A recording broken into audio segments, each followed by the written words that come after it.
You know, the security agencies are really, really fantastic and professional individuals we have here.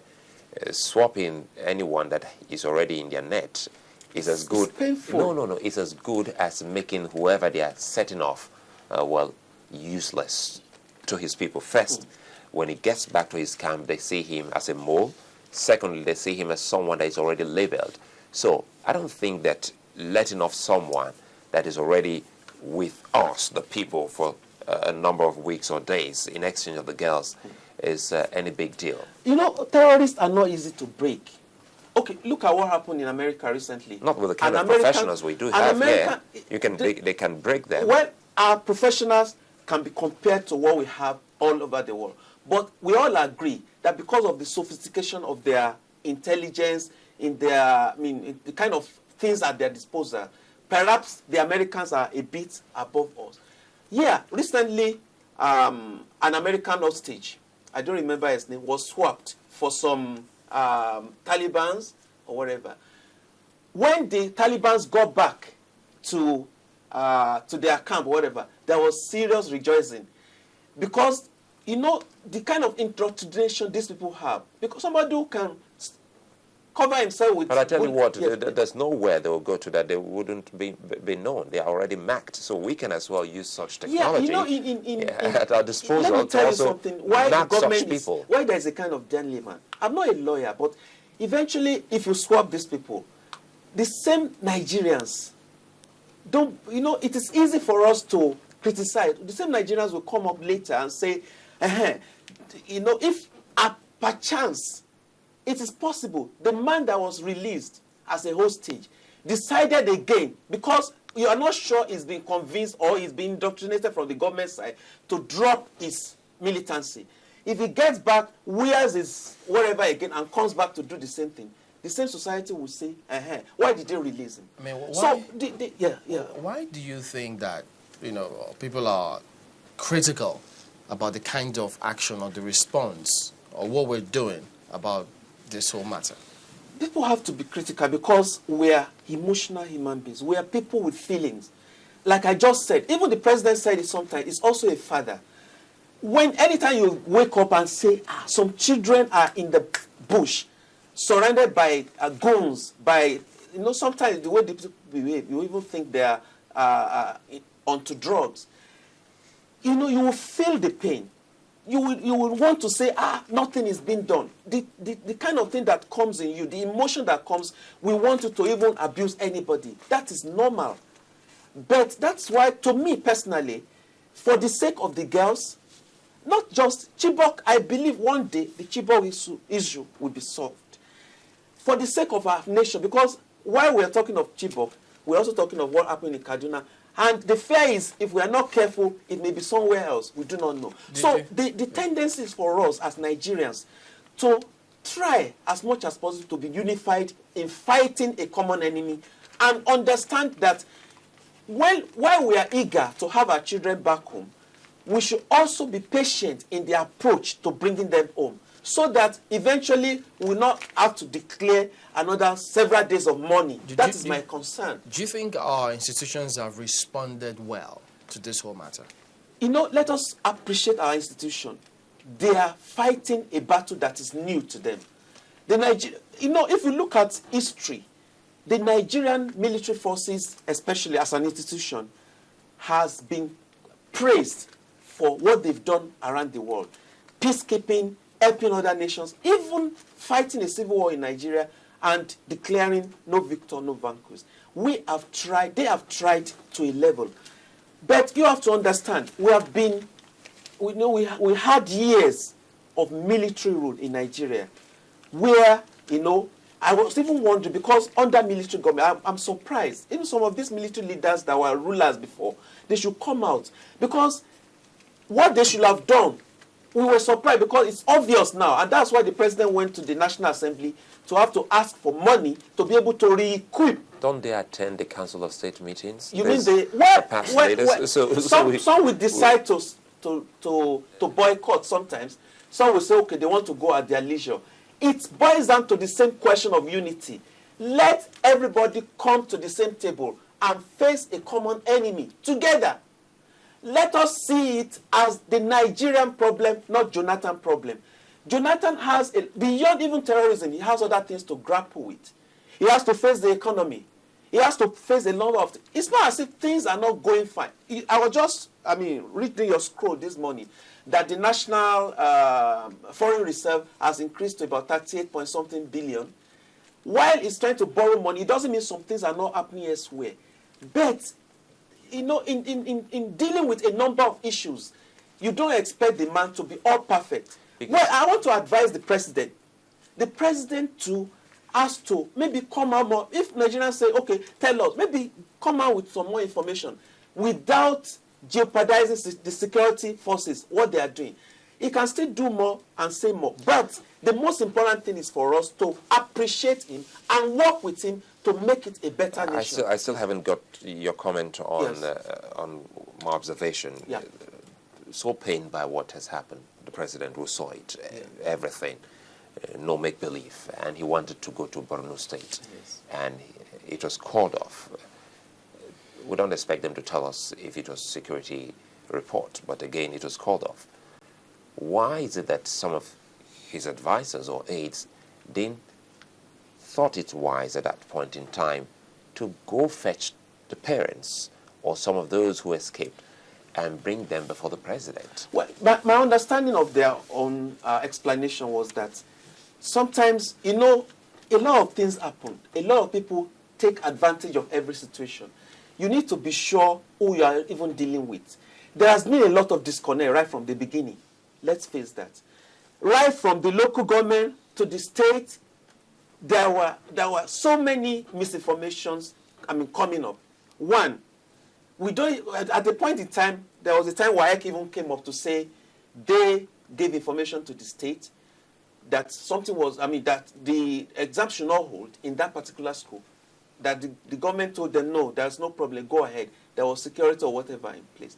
So at a point in time, there was a kind of confusion as to what is what and who's who in this situation. The I blame think game, yes. the blame game, or Yes. the period of blame games, we can conveniently say are over, because recall how first, even from the military, when initially they said they have been rescued, and later on we realized they haven't been rescued, and this blame game. Now that the president has made the move we have seen, and he has finally met them, we now know truly we have to really get them out.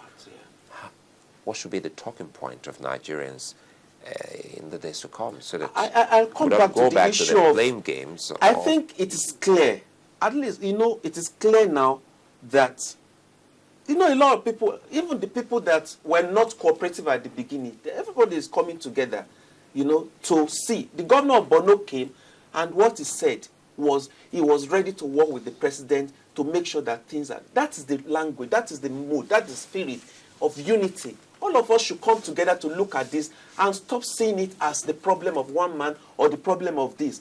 Look, terrorists, they wanted to kill Sheikh Bauchi yesterday. That's, a prominent Islamic scholar. He's not a Christian. So it's obvious now that this problem is not just problem against a particular, it's a problem of a kind of group that is just out to destroy. Yeah, but do you think that, up till now, Yes. ever since this attack started, Yes. we've not been able to put a lid, if they have, many Nigerians don't know about who is funding this group? Well, tracing terrorism funding, that's one issue that's seen all over the world, It may be more convoluted than we think, because getting the source, recently some people were saying because the Al-Qaeda group in Libya, they don't have a kind of leeway that they have, so they are moving down south. So you can't really pinpoint a particular, there may not be a particular funding source. There may be so many.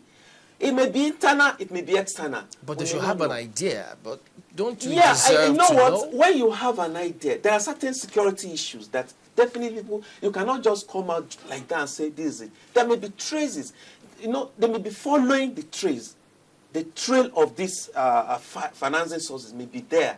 But security people, I may not be a security people, but I know from some of the things we've read, there is this element of secrecy. The moment you begin to put up what you are doing, then it gets to another. It's not like you are giving them the opportunity. About who is funding it. Yes. But, you know, two things come to mind. I mean, I think it was a former chief of army staff where he said some of these funds, they're being supported from, did he say Mauritius or a certain African country? Yes. Did we pick up on that? We didn't do that. And besides, we even heard Tony Blair when he came here and said, look, any money you bring into the UK, the systems will trace it.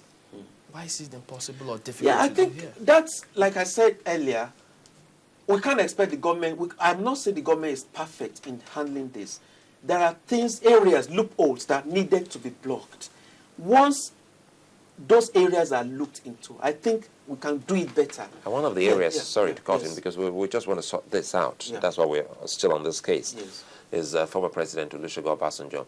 We recall once he made a move, and recently he also said that he's willing. He can actually be the bridge, the go-between the government and this group.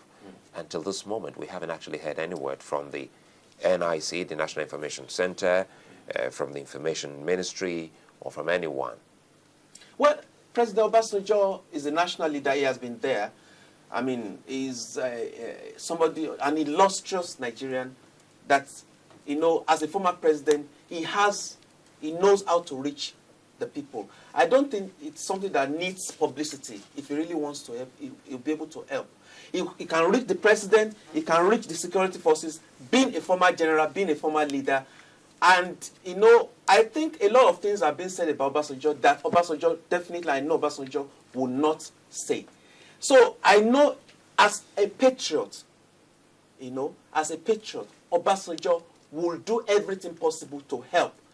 But when everything is being politicized, then he said he just wants the permission of the presidency, because if we would allow people from outside Nigeria to come in to assist, and a Nigerian of the status of former President Obasanjo anybody saying that has he anything can to help this should come up. And the president is not saying he doesn't want any help from anywhere. And that's why he's even seeking help from all over the world. The president, I mean, former president is also one of the sources that can do whatever. He has done it before. The only thing is, I mean, after the visit, I know there was a time it was said to have visited Borno. Eventually, the person he visited was a kid or whatever. Yes. So there are always certain things to look into before you take some actions. I think maybe all these things, the pros and cons of it will be looked into before you can say, okay, go and do this. Yes. You know, do you think it would be a bad idea to close our borders and treat this as a war? If you close our borders, you also have to know that the economy may be affected. You know, this thing is like a kind of hydra-headed monster. So many points to it. The only thing we can do is get a better secured border. I don't think any nation will close it. But there was a time we did it before.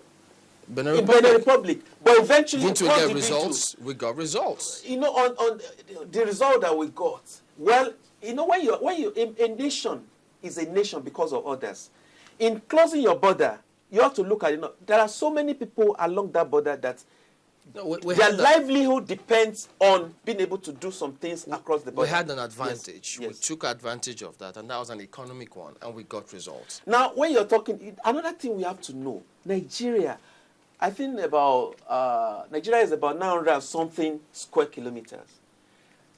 Because of the kind of personnel we have to man the borders, even if you close, even when they close the Benin border. Isn't that part of the challenge? Do we have to deploy men physically?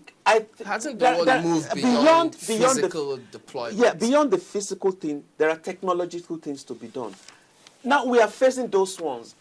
Okay, recently the president asked for $1 billion. People were asking, what's he going to do with $1 billion? I believe one of the things to be done would not just be buying equipment for the military. Security surveillance system, a lot of other things will be purchased by this. The only thing is the management of the money. To me, the idea is a great thing. The only thing the presidency would do is to make sure if you get this thing, manage it to the level that it helps in, like the issue of the border too. There are so many ways in which the border can be mapped, but it requires a lot of resources. It's going to be gradual. If you think we're going to have it today, I think we're not being realistic. That's my own point. Yes. Thank you for coming on. Sola Ojewusi is a public affairs analyst. We'll be back in just a moment. Join us again.